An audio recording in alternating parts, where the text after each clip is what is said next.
একমাত্র আল্লাহ ছাড়া এই পৃথিবীতে এবং পরকালে আমাদের আপন বলে কেউ নাই। বাকি সবাই সবার স্বার্থের জন্য আছে। মানুষ মানুষের অবস্থানকেই মূল্যায়ন করে। আমরা মারা গেলে পরে 40 দিন তারা আমাদেরকে মনে রাখবে কিনা সন্দেহ আছে। বিশ্বাস করছেন না? এই যে আমাদের অনেক আত্মীয় স্বজন মারা গেছে না, বছরে একটা বারো কি কবরস্থানে কেউ গিয়েছে? হয়তো যায়, মৃত্যুবার্ষিকী ওই দিন যায়, তাই না? দেখেন আমরা কিন্তু আস্তে আস্তে ভুলে গিয়েছি তাদের, আমরা ব্যস্ত হয়ে গেছি। ঠিক একইভাবে তারাও আমাদেরকে ভুলে যাবে। এই জন্যে আমি বারবার আপনাদেরকে মনে করে একটা কথা, আমার জীবন থেকে উপলব্ধি করি একটা কথা, যে একমাত্র আল্লাহ ছাড়া এই পৃথিবীতে এবং পরকালে আমাদের আপন বলে কেউ নাই। বাকি সবাই সবার স্বার্থের জন্য আছে। মানুষ মানুষের অবস্থানকেই মূল্যায়ন করে। মানুষ মানুষের অবস্থানকেই মূল্যায়ন করে।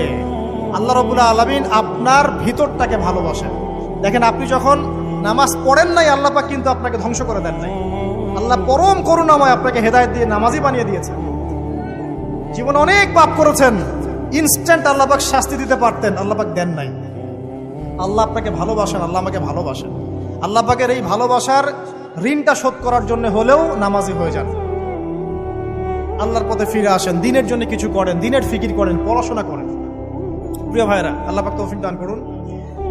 দেখুন, এই রিবা থেকে দূরে থাকার জন্য একটা হাদিস যথেষ্ট, যে 4 শ্রেণীর মানুষকে আল্লাহ রাসূল সাল্লাল্লাহু আলাইহি ওয়াসাল্লাম লাআনত করেছেন, অভিশাপ দিয়েছেন। ইনশাআল্লাহ আজকের লেকচার যাদের কানে যাবে, আমরা যদি না খেয়েও মরে যাই, আল্লাহ পাক না খেয়ে মারবেন না ইনশাআল্লাহ।